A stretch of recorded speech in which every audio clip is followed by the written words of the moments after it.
Prasta erekcija netenkinantis lytinio akto ilgumas ar jo trukmė, o gal net ir kokybė, gali sąlygoti tavo gyvenimo kokybę.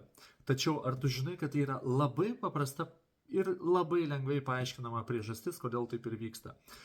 Taip, priežasčių gali būti daug, įvairiausių, lygos ir daug kitų dalykų, bet pagrindiniai yra šie.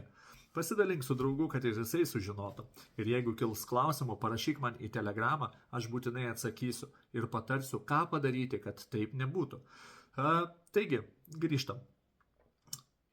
Kadangi varpo standumas, erekcija yra susijusi su kraujotaka, o į tavo mažąjį dubenį kraujo priteka per mažai dėl to, kad jis yra sutirštėjęs arba klampus, dėl to, ką tu valgai, dėl to, ką tu geri, arba dėl to, kad trūksta tam tikrų medžiagų tavo organizmui.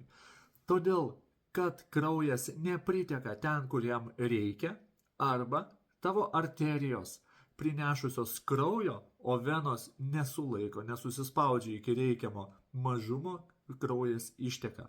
Ką daryti?